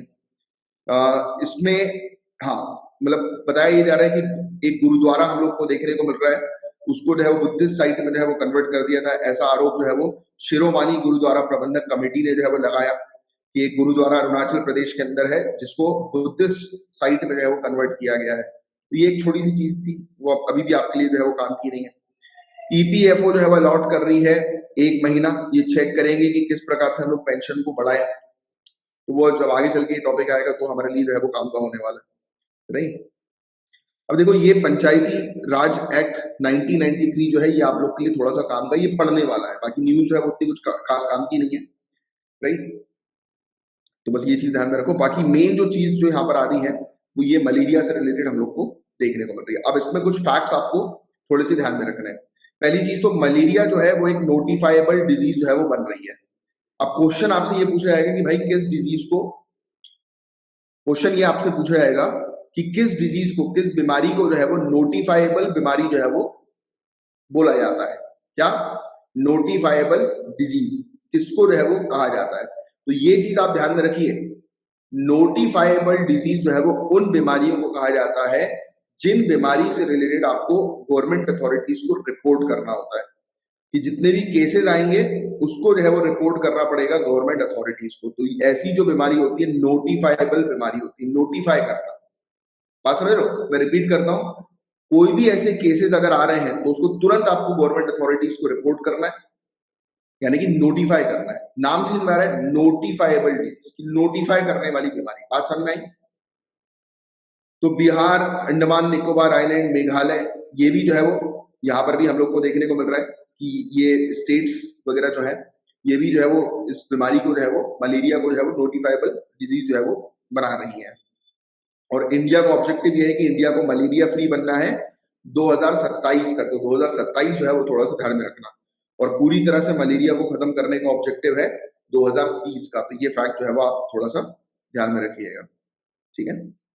और मलेरिया वेक्टर बॉर्न डिजीज आप लोग को देखने को मिलती है, आपको बताइए इस चीज के बारे में हालांकि, राइट। और ना ही सिर्फ ये पब्लिक हेल्थ इशू है बल्कि एक सोशल, इकोनॉमिक और पॉलिटिकल चैलेंज भी हम लोग को जो है वो देखने को मिलता है, जिसमें सभी लोगों के सपोर्ट की जो है वो रिक्वायरमेंट होती है। हालांकि इंडिया ने जो है वो काफी हद तक जो है वो इस बीमारी को जो है वो कम करने की कोशिश की है सक्सेसफुली, राइट। हमने even real time data monitoring भी हम लोग जो है वो कंडक्ट करते हैं HIP मलेरिया पोर्टल के माध्यम से, राइट। तो ये बस छोटे से फैक्ट है जो ध्यान में रखिएगा। तो ये एक न्यूज, हाँ जी। अभी इस पेज में काफी सारी चीजें जो है वो काम की है, जैसे कि ये 4 आर्टिकल्स ऊपर वाले जो आपको देखने को मिल रहे हैं, इस पे इंपॉर्टेंट फैक्चुअल इन्फॉर्मेशन हम लोग को मिल जाएगी। अब ये पॉलिटिकल न्यूज है इंटरनेशनल लेवल की, बीजिंग से रिलेटेड उतनी कुछ खास काम की नहीं है। बांग्लादेश जो है वो बोल रहा है कि वो इंडो पैसिफिक क्षेत्र में जो है वो ज्यादा इंटरेस्ट जो है वो दिखाएगा। तो बांग्लादेश जो है वो इंडो पैसिफिक क्षेत्र में जो है वो शांति बरकरार करने के लिए वेरियस जो है वो प्रोग्राम्स कंडक्ट करने वाला है, तो उसका इंटरेस्ट इंडो पैसिफिक क्षेत्र की तरफ अभी ज्यादा नजर आ रहा है। तो ये इंटरनेशनल न्यूज थोड़ी सी ध्यान में रखिएगा। अब बताइए यार वैगनर, अब हम लोग थोड़ा सा वैगनर के बारे में जो है वो बात करेंगे कि वैगनर जो है वो एक्चुअली में है क्या। तो ये अभी आगे चल के मैं आपको बताऊंगा वैगनर ग्रुप के बारे में। अब वैगनर ग्रुप का कहना ये है कि ये राइवल सोल्जर्स को, यानी कि अपोनेंट सोल्जर को जो है वो प्रिजनर नहीं बनाएंगे, मतलब कि अपोनेंट सोल्जर जो है उनको जेल में नहीं डालेंगे पकड़कर, उनको सीधे मार देंगे। तो ये इतने क्रूअल हैं वैगनर ग्रुप। तो वैगनर ग्रुप किससे एसोसिएटेड है? रशिया से है। इसके बारे में मैं भी आपको बताऊंगा। इसके अलावा एक और न्यूज जो है वो सामने आ रही है केनिया की तरफ से। राइट। तो केन्या की तरफ से जो न्यूज है उसमें ये बताया जा रहा है कि केन्या के अंदर कुछ ऐसे कल्ट है, कल्ट मतलब पंथ, जो रिलीजियस ग्रुप्स होते हैं ना, पंथ वगैरह, इनमें एक प्रथा है कि अपने आप को भूखा रखकर मार दो, मतलब यानी कि अपने आप मौत हो जानी चाहिए भूख के कारण, स्टारवेशन के कारण। तो इसी पर ये अभी इन्वेस्टिगेशन चल रही है केन्या के अंदर, इस पर्टिकुलर रिलीजियस प्रैक्टिस है उसको बंद करने के लिए, राइट। तो ये चीज हमें देखने को मिली। सूडान से रिलेटेड न्यूज को हमने ऑलरेडी कवर जो है वो कर लिया। ये बेसिकली कंपनी से रिलेटेड न्यूज है, ये उतनी हमारे लिए काम की नहीं है अभी, ठीक है। तो सबसे पहले तो मैं आप लोग को ये इंपॉर्टेंट जो ऊपर की जो 4 न्यूज है उसको पहले बताता हूं। एक फैक्चुअल इंफॉर्मेशन है, मोहम्मद शहाबुद्दीन, इन्होंने शपथ ले ली है बांग्लादेश के प्रेसिडेंट के तौर पर, तो ये फैक्ट ध्यान में रखिएगा। अब क्वेश्चन आएगा कि होप मिशन जो है वो किसका है, तो यूएई का होप मिशन है। किसको लेकर ये मिशन है यूएई का होप मिशन? मार्स, मार्स की स्टडी करने के लिए मिशन है यूएई का होप मिशन। अभी ये यूएई के होप मिशन ने जो है वो बताया है कि मार्स की छोटी स्मॉल मून के बारे में बताया, मार्स का स्मॉलर मून जिसका नाम है डीमोस, DEIMOS, DEIMOS, डीमोस। तो याद रखना ये मार्स का मून है। क्या है? मार्स का चांद है, मार्स का मून है, याद रखिएगा। चैट जीपीटी के बारे में तो आपको ऑलरेडी पता है, तो चैट जीपीटी यूएसए का है। तो बताया जा रहा है कि रशिया की एक टेक्नोलॉजी कंपनी है जिसका नाम है एस्पर, एस्पर, शायद इसको ऐसे ही प्रोनाउंस करते होंगे, सबर सैबर प्रोनाउंस करते होंगे, पता नहीं, वो प्रोनाउंसिएशन आप देख लो। तो SBER ये कंपनी हम लोग को रशिया की देखने को मिल रही है। ये गीगा चैट लेकर आ रही है, गीगा चैट, यानी कि चैट जीपीटी को जो है वो काउंटर करने के लिए गीगा चैट जो है वो लाया जा रहा है। फिर ये बताया जा रहा है कि इजरायली फोर्सेस ने जो है वो पैलेस्टीनियन मैन को जो है वो मार दिया एक रेड के दौरान, जो कि इन्होंने यहाँ पर करी थी वेस्ट बैंक में। तो ये देख लो आप इसराइल की मैप में लोकेशन देखो, इंडिया से जो है वो आप जाओ इधर वेस्ट की तरफ तो आपको मेडिटेरेनियन सी के जस्ट साइड में जो है वो इसराइल नाम की एक कंट्री जो है वो नजर आएगी। इसराइल में 3 एरियाज हम लोग को देखने को मिलते हैं जो हमेशा आपको ध्यान में रखना है। एक है गोलन हाइट्स, ये पहले यूपीएससी पूछ चुकी है कि इसको नॉर्थ टू साउथ में जो है वो अरेंज करो। तो ये देखो गोलन हाइट्स के ऊपर हम लोग को नजर आ रहा है, ये वेस्ट बैंक हम लोग को नजर आ रहा है। यहाँ पर जो सी है ना वो ब्लैक सी है, सॉरी डेड सी है, सॉरी डेड सी है, ठीक है, डेड सी यहाँ पर हम लोग को देखने को मिलती है। और यहाँ पर है गाजा स्ट्रिप। तो ये कुछ मैप से रिलेटेड डिटेल्स जो है वो आपको पता होनी चाहिए, ठीक है। अब मैंने एक कंट्री के बारे में आपको बताया था केन्या, कि केन्या के अंदर जो है वो लोगों की जो है वो मौत हो रही है स्टारवेशन के कारण, और वो एक रिलीजियस प्रैक्टिस और उसको बंद करने के लिए केन्या का की सरकार जो है वो भी ऑपरेशन जो है वो कंडक्ट कर रही है। तो केन्या की लोकेशन देखो, अफ्रीका के अंदर ये कंट्री हम लोग को केन्या नजर आ रही है, लेक विक्टोरिया के पास। लेक विक्टोरिया भी थोड़ा सा ध्यान में रखिएगा, राइट। अब बिजनेस से रिलेटेड न्यूज हम लोग को जो है वो देखने को मिल रही है। अडानी कंपनी के बारे में तो आप लोग जानते होंगे, हिंडनबर्ग रिपोर्ट के बारे में पता है? हिंडनबर्ग रिपोर्ट, हिंडनबर्ग की रिपोर्ट जो है वो एक सामने आई थी जिसके कारण अडानी के काफी सारे शेयर जो है वो डाउन हुए थे। अब अडानी की एक स्ट्रेटजी है डेट बायबैक, या फिर आप कह सकते हो बॉन्ड बायबैक। तो ये बता रहे हैं कि 130 बिलियन यूएस डॉलर के बॉन्ड जो है वो वापस खरीद लेगी 2024 तक। अब मेरी बात ध्यान से समझना, ये इकोनॉमिक्स के पॉइंट ऑफ व्यू से एक टॉपिक है, तो जिसको मैं आपको जो है वो भी समझाता हूं, है ना। तो बहुत ध्यान से सुनो जिस चीज के बारे में मैं अभी आपको बताने वाला हूं। बॉन्ड जो है वो क्या होते हैं? बॉन्ड एक डेट इंस्ट्रूमेंट होता है। क्या होता है? एक डेट इंस्ट्रूमेंट। कभी भी एक कंपनी जो होती है उसको अगर पैसे चाहिए, उसको अगर कैपिटल चाहिए, तो वो क्या कर सकती है? पैसों के लिए वो बैंक के पास जा सकती है लोन लेने, पैसों के लिए वो बॉन्ड जारी कर सकती है, राइट, या शेयर वगैरह रिलीज कर सकती है। तो हम बात कर रहे हैं अभी बॉन्ड के बारे में। तो कोई भी कंपनी जब बॉन्ड रिलीज करती है, कोई भी कंपनी जब बॉन्ड रिलीज कर रही है, तो ये बॉन्ड एक पेपर होता है, राइट। अब इसमें बोला जाता है कि पब्लिक से, कि जैसे कि फॉर एग्जांपल कि मैं एक कंपनी हूं, राइट, अपनी एक कंपनी है और मुझे चाहिए पैसा, मैं पब्लिक से बोलूंगा कि भैया ये मेरा बॉन्ड ले लो, 2 साल का मेरा बॉन्ड है, आप 1 लाख रुपए जो है वो मुझे दो, मैं आपको हर साल जो है वो इस पर 8% इंटरेस्ट जो है वो रिटर्न करूंगा, या 10% इंटरेस्ट दूंगा हर साल। तो मतलब ये एक प्रकार का लोन है जो आम जनता से उठाया जाता है, राइट। तो ये बॉन्ड क्या है वो समझ में है। अब अडानी क्या कर रही है अडानी अपने बॉन्ड को जो है वो वापस परचेज कर, यानी कि जो बॉन्ड इसने जारी किए थे वो वापस परचेज कर ले, खरीद लेगी। ये ऐसा क्यों कर रहा है अडानी? इसलिए कर रहा है क्योंकि पब्लिक के बीच में उसको ट्रस्ट जीतना है, क्योंकि ये हिंडनबर्ग रिपोर्ट के कारण उसका ट्रस्ट खत्म हो गया। कि पब्लिक से ट्रस्ट जीतेगी कैसे? लिक्विडिटी के थ्रू। मतलब पब्लिक को बोलेगी कि भाई लाओ हमें अपना बॉन्ड वापस कर दो, आपको अगर हमारी कंपनी पे भरोसा नहीं है ना, लो अपने पैसे वापस लाओ, दो हमारा कागज, रख लो पैसे, हमें नहीं चाहिए तुम्हारे पैसे। बिल्कुल सिंपल सी बात वही है कि sometimes it happens in personal life also, अपनी पर्सनल लाइफ में भी जो है वो कई बार होता है कि पैसा जो होता है ना वो बदनामी बहुत जल्दी करवा देता है।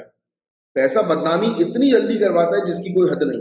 अगर आपको किसी से लड़ाई करनी है, दुश्मनी बोलनी है, उससे पैसा उधार ले लो, दुश्मनी ऑटोमेटिकली कुछ समय बाद हो ही जाएगी।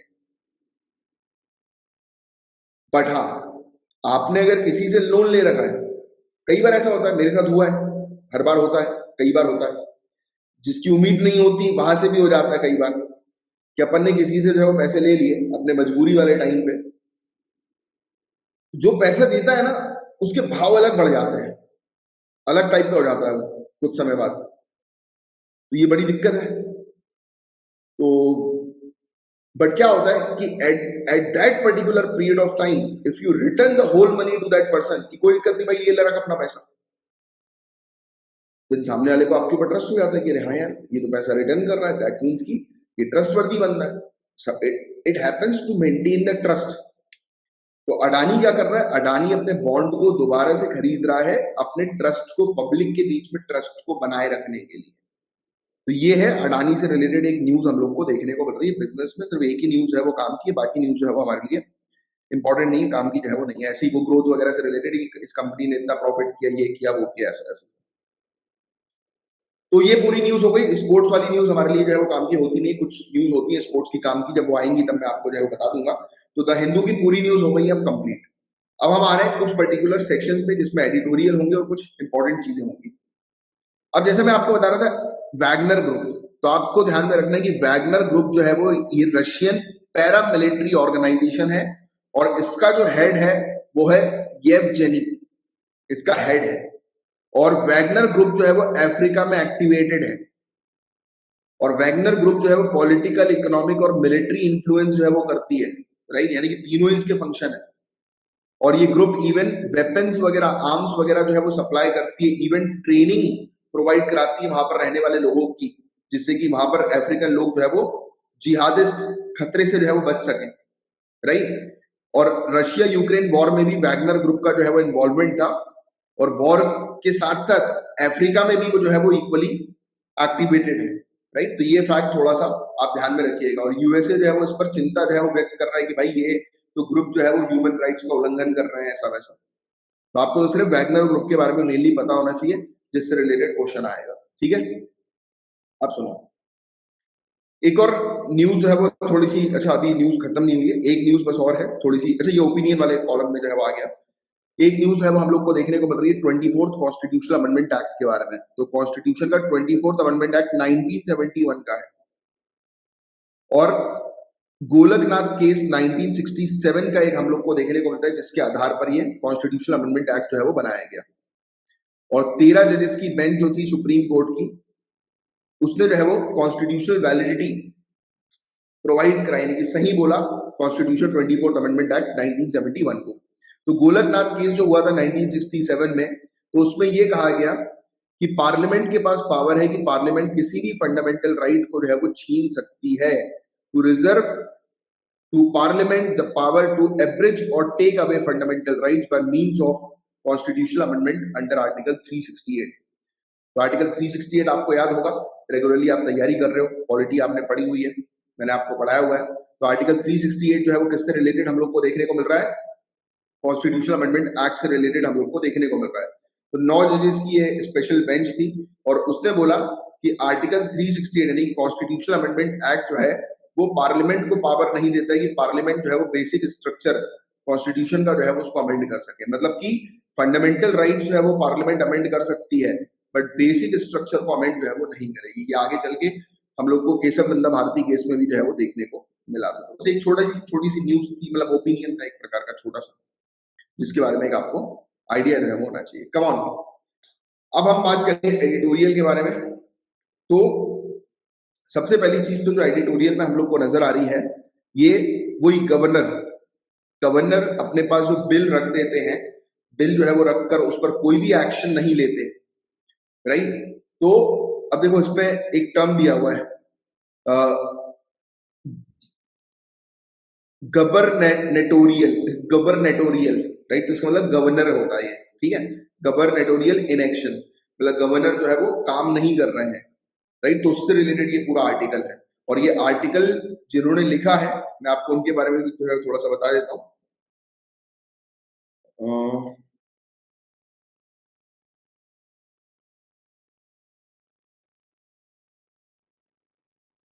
फॉर्मर सेक्रेटरी जनरल है ये लोकसभा के, कैबिनेट सेक्रेटरी के रैंक के होते हैं। पीडीटी आचार्य, कैबिनेट सेक्रेटरी की रैंक, यानी कि सिविल सर्विसेज की आप तैयारी कर रहे हो तो आप समझ ही चुके होंगे, top most bureaucrat, top most civil servant, right. तो इनके द्वारा दिया गया ये आर्टिकल है। इसमें काफी सारी चीजें जो है वो काम की हम लोग को नजर आएंगी, जिसको मैं आपको डिटेल में जो है वो समझाता हूँ। तो चलिए अपन एनालिसिस को शुरू करेंगे। थोड़ा सा स्लो चल रहा है अभी, इसको अभी लाइन पे आने दो, फिर मैं आपको ये टॉपिक को जो है वो समझाता हूँ।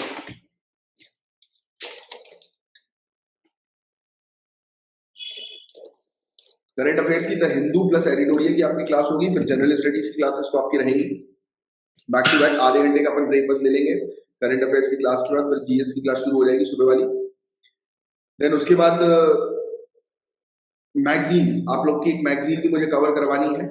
मैगजीन का ऑर्डर दे दिया है, कल तक शायद मैगजीन जो है वो आ जाएगी, तो आपकी मैगजीन भी जो है वो शुरू हो जाएगी, राइट। अब सुनो, तमिलनाडु के गवर्नर फिर से जो है वो न्यूज में आ गए हैं। रिसेंटली जब तमिलनाडु असेंबली ने एक रेजोल्यूशन लेकर आया, जिसमें तमिलनाडु असेंबली जो है वो ऑनरेबल प्रेसिडेंट ऑफ इंडिया से जो है वो बोल रही है कि ऑनरेबल प्रेसिडेंट ऑफ इंडिया जो है वो टाइम फिक्स करवा दें, बता दें ऑनरेबल प्रेसिडेंट की भाई गवर्नर जो है वो कब तक जो है वो रिप्लाई कर सकेंगे। तो भाई टाइम फिक्स कर दो, क्योंकि कॉन्स्टिट्यूशन में ऐसा कोई टाइम तो लिखा नहीं है ना। तो ये चीज हम लोग को देखने को मिल रही है, क्योंकि टाइम फिक्स करना जो है वो बहुत जरूरी है। क्योंकि अभी हो यही रहा है कि गवर्नर जो है वो अपने साथ जो है वो क्या कर रहे हैं, गवर्नर अपने पास बिल जो है वो रख ले रहे हैं और बिल पास नहीं कर रहे। दैट मीन्स की जो स्टेट लेजिस्लेटिव असेंबली जो कानून बनाना चाहती है स्टेट के अंदर, वो कानून बन नहीं पा रहा है। तो ये तो गलत बात है। अब देखो, गलत बात इसलिए भी है क्योंकि आपको कॉन्सेप्ट भी समझना जरूरी है। एमएलए को कौन चूज करता है? एमएलए को कौन चूज कर रहा है? एमएलए को चूज कर रहे हैं जनता, पब्लिक। पब्लिक एमएलए को इलेक्ट कर रही है, राइट। एमएलए का काम क्या है? स्टेट के लिए कानून बनाना। एमएलए का काम क्या है? स्टेट के लिए कानून बनाना। और एमएलए पब्लिक के रिप्रेजेंटेटिव है, यानी कि पब्लिक के वेलफेयर के लिए वो कानून बनाएंगे। और हमारी कंट्री के अंदर सबसे ज्यादा पावरफुल कौन है? पब्लिक। क्योंकि अगर हम लोग हमारे प्रीएम्बल को पढ़ें, उसमें क्लियरली लिखा है वी द पीपल, है ना, वी द पीपल। ये जो टर्म हम लोग को देखने को मिलता है वी द पीपल, ये क्लियरली बता रहे हैं कि हम ही लोग जो है वो, हमने ही अपने कॉन्स्टिट्यूशन को अपने आप को जो है वो दिया है।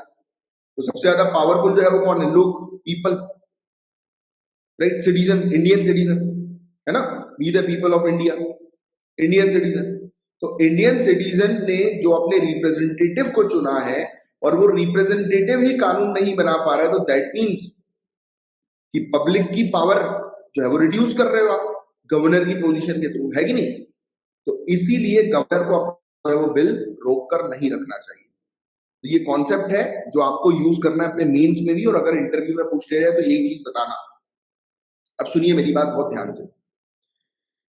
तो गवर्नर जो अपने पास बिल रख लेते हैं, उससे रिलेटेड ये है, पहले पैराग्राफ में हमने देखा कि भाई प्रेसिडेंट को रिक्वेस्ट करो, प्रेसिडेंट को बोलो कि वो टाइम फ्रेम फिक्स कर दें कि कब तक गवर्नर रिप्लाई करेंगे, है ना। और ये जो रेजोल्यूशन यानी कि प्रस्ताव असेंबली में जो पास किया है, जिसमें रिक्वेस्ट की जा रही है ऑनरेबल प्रेसिडेंट से कि गवर्नर को बाय डायरेक्शन दे कि भाई गवर्नर जो है वो कॉन्स्टिट्यूशन के अकॉर्डिंग जो है वो काम करें, आर्टिकल 355 जो है वो कॉन्स्टिट्यूशन का क्या कहता है कि ये यूनियन की यानी कि सेंट्रल गवर्नमेंट की जो है वो ड्यूटी है कि उसको सेंट्रल गवर्नमेंट को देखना है कि स्टेट में जो भी कार्य हो रहा है वो कॉन्स्टिट्यूशन के अकॉर्डिंग हो। इन्होंने ये भी बताया कि आर्टिकल जो है इसको B.R. अम्बेडकर साहब ने एक्सप्लेन किया है और ये कहा है कि to provide justification for the invasion of the provincial field, प्रांतीय क्षेत्रों के आक्रमण के लिए औचित्य प्रदान करने के लिए, मतलब कि यूनियन गवर्नमेंट जो है वो कॉन्स्टिट्यूशन को प्रोटेक्ट करे। अगर कॉन्स्टिट्यूशन के अकॉर्डिंग कोई भी चीज सही नहीं चल रही है किसी स्टेट के अंदर, किसी राज्य के अंदर, तो it is the duty of union की वो एक्शन ले। तो इसलिए इन्होंने प्रेसिडेंट से रिक्वेस्ट करी और आपको पता है कि आर्टिकल 74 जो है वो क्या कहता है, council of minister headed by prime minister to aid and advise president. तो प्रेसिडेंट इंडिपेंडेंटली एक्ट नहीं करते, वो council of minister plus president की मदद से जो है वो एक्ट करते हैं। तो यहाँ पर प्रेसिडेंट को रेजोल्यूशन देने के लिए बोलने का मतलब सीधे सीधा ये है कि सेंट्रल गवर्नमेंट को जो है वो कहा गया है कि सेंट्रल गवर्नमेंट हस्तक्षेप जो है वो करे, राइट। बट कॉन्स्टिट्यूशन जो है वो एक डायनेमिक डॉक्यूमेंट हम लोग को जो है वो देखने को मिलता है। वहां पर काफी सारे कॉन्सेप्ट्स हैं, काफी सारी डॉक्ट्रिन्स हैं जिनको कोर्ट के द्वारा जो है वो इंटरप्रेट किया जाता है, क्योंकि आपको पता नहीं कि हमारी जो सुप्रीम कोर्ट है वो इंटरप्रेटर है कॉन्स्टिट्यूशन की। कॉन्स्टिट्यूशन में क्या चीज लिखी गई है उसको वो इंटरप्रेट करके बताती है। तो ये चीज यहाँ पर जो है वो बोल रहे हैं। अब जैसे इन्होंने जो है वो बोला आर्टिकल 200 के बारे में कि भाई आर्टिकल 200 में वेरियस पावर जो है वो दे रखी है, राइट। किसको? गवर्नर को भी जो है वो वेरियस पावर दे रखी है। आर्टिकल 200 जो है वो ऑप्शन देता है गवर्नर को कि जब भी बिल जो है वो गवर्नर के पास आता है तो गवर्नर क्या कर सकता है, या तो उस बिल पर एसेंट दे देगा, मतलब गवर्नर बोलेंगे कि ये बिल जो है वो पास कर दो, यानी कि पास कर देंगे, कानून बना देंगे, या रोक देंगे अपने एसेंट को, राइट, या वापस असेंबली को भेज देंगे रिकंसिडर करने के लिए, बोलेंगे कि असेंबली को, स्टेट लेजिस्लेटिव असेंबली को एक बार और देख लो, राइट। तो ये चीज, या फिर ऑनरेबल प्रेसिडेंट के लिए रिजर्व कर देंगे उस पर्टिकुलर बिल को कि हम ऑनरेबल प्रेसिडेंट को दिखाएंगे। बट इन केस असेंबली ने रिकॉग्नाइज किया एक पर्टिकुलर बिल को, गवर्नर, जैसे गवर्नर ने एक बिल को जो है वो वापस असेंबली के पास भेजा, स्टेट लेजिस्लेटिव असेंबली के पास, उन्होंने गवर्नर के रिकमेंडेशन को देखा और इनकेस फिर से एज इट इज बिल जो है वो गवर्नर के पास भेज दिया तो गवर्नर को उस पर अपना एसेंट देना होगा। तो ये चीज कॉन्स्टिट्यूशन में लिखी है, बट कोई भी टाइम नहीं लिखा कि कब तक वो अपना एसेंट देंगे। वो चाहे तो अपने पास रख भी सकते हैं। तो अगर वो अपने पास रख रहे हैं तो ऑब्वियस ही बात है कि वो अपनी पावर का जो है वो गलत उपयोग जो है वो कर रहे हैं, राइट। तो ये चीज है, तो इस पर जो है वो हम लोग को चीजें जो है वो देखने को मिल रही है। और यूनाइटेड किंगडम में भी इस प्रकार की प्रैक्टिस जो है वो कुछ फॉलो जो है वो की जाती है, जिसमें मोनार्की, कॉन्स्टिट्यूशनल मोनार्क यानी कि क्वीन के लिए जो है वो चीजें रिजर्व कर रखी जाती है। क्वीन जैसा बोलेंगे उसके अकॉर्डिंग जो है वो किया जाएगा। ये कुछ चीजें हैं जिसके बारे में आपको जो है वो जनरली एक आइडिया होना चाहिए। बाकी और कुछ खास इसके अंदर जो है वो हम लोग को नहीं देखने को मिला था इस पर्टिकुलर आर्टिकल में। आपका मेन ऑब्जेक्टिव जो होना चाहिए वो सिर्फ एक ही होना चाहिए कि आर्टिकल 200, आर्टिकल 355 और गवर्नर की पावर्स, ये तीन चीज जो है वो आपको पता होनी चाहिए, बस दैट्स इट। और क्वेश्चन जो है वो पूरे इशू की जस्टिसेबिलिटी का है कि भाई सवाल ये उठता है ना कि पूरा मुद्दा जो है वो सही है कि नहीं है, गलत है कि नहीं है, राइट।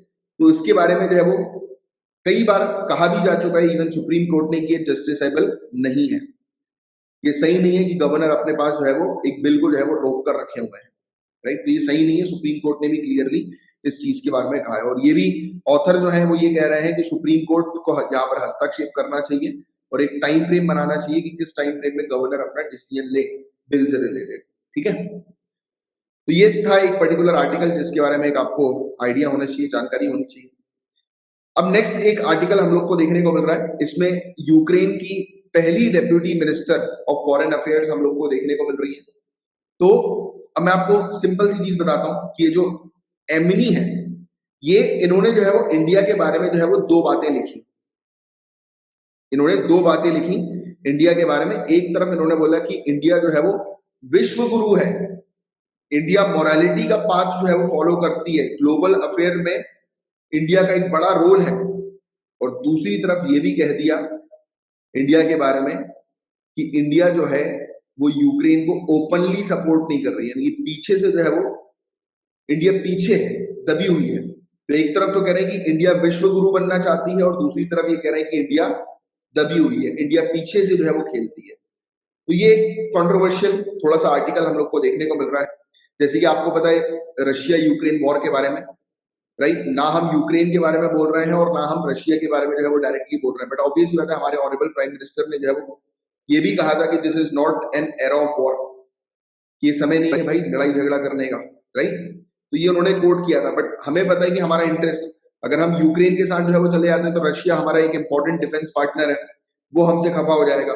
हम अगर रशिया के पास चले जाते हैं तो यूएसए, यूक्रेन का जो पार्टनर हम लोग को देखने को मिलता है, वो हमसे जो है वो खफा हो जाएगा, राइट? क्योंकि यूएसए अगेन हमारा एक इंपॉर्टेंट स्ट्रेटेजिक पार्टनर भी है, ट्रेड पार्टनर भी है, इकोनॉमिक पार्टनर भी है।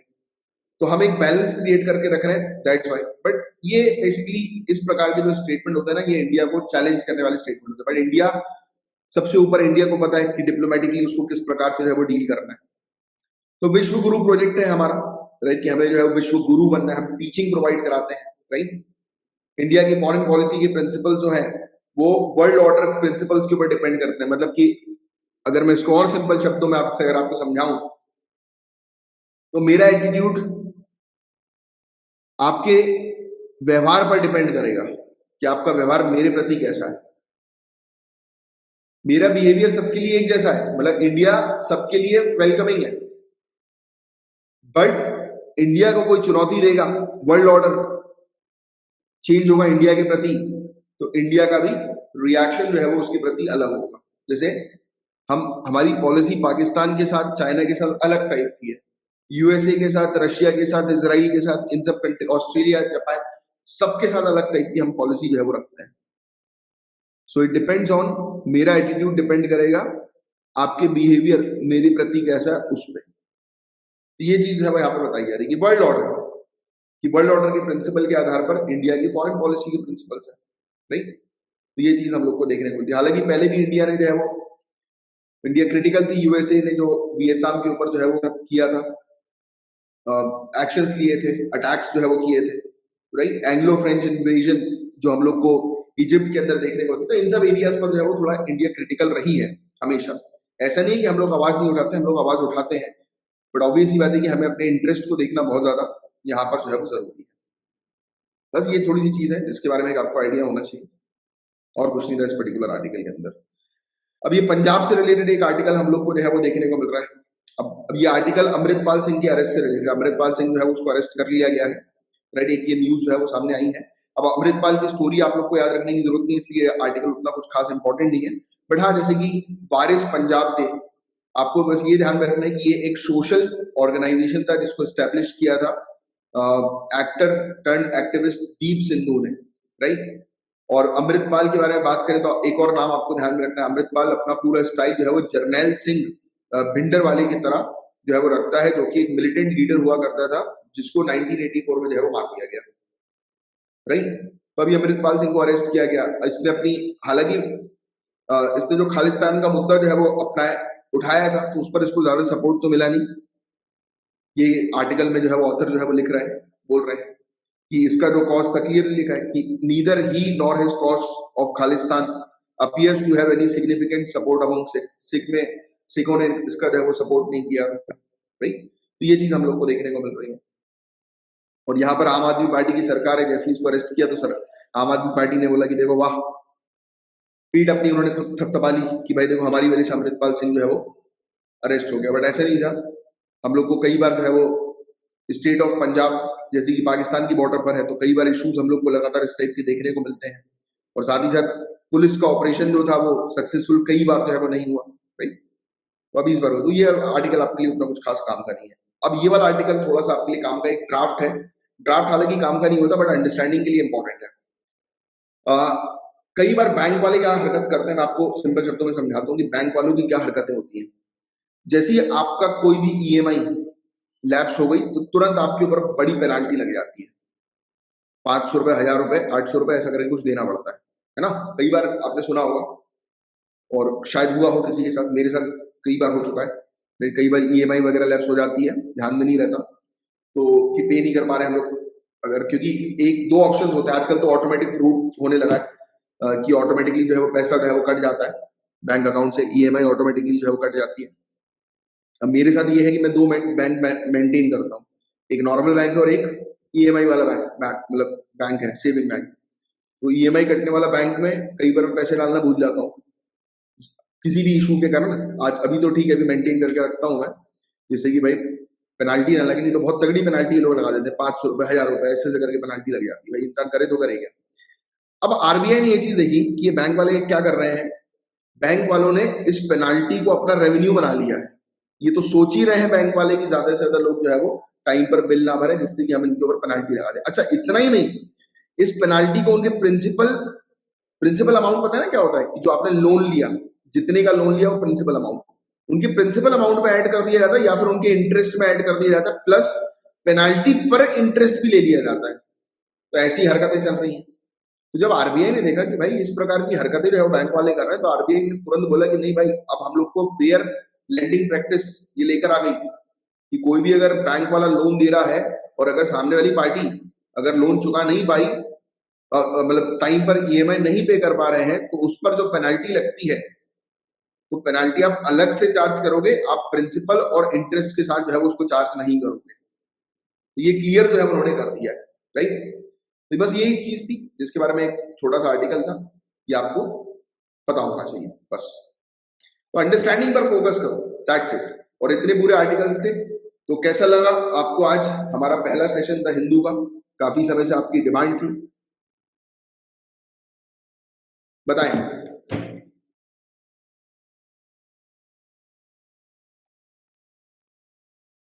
और लाइव क्लासेस आप हमारी जो है वो ले सकते हैं हमारी एप्लीकेशन से, और टेलीग्राम ग्रुप को जो है वो ज्वाइन कर लीजिए जिन्होंने टेलीग्राम ग्रुप को ज्वाइन नहीं किया।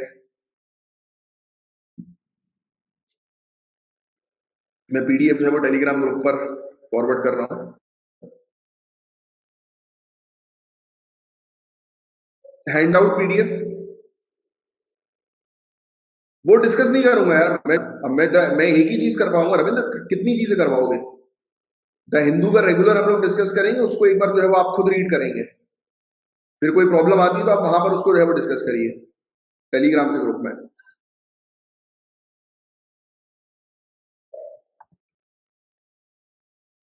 वो आपको अलग से आप लोग के लिए जो है वो दिया जा रहा है, जिसमें पूरी चीज जो है वो मेंशन रहेगी। बाकी जीएस में हम पूरी चीज ऑलरेडी कवर करते ही हैं, ठीक है।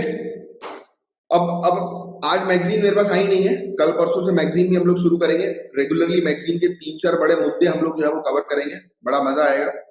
जैसे कि आज का जो पूरा अपडेटेड न्यूज है वो अब आपको रेगुलर बेसिस पर मिलेगी डेली, ठीक है। चलो जय हिंद। 9:30 से हम लोग जो है वो शुरू कर रहे हैं अपने जनरल स्टडीज की क्लास। तो मिलते हैं 9:30 पे, तब तक के लिए bye, take care, have a great day, tata, जय हिंद।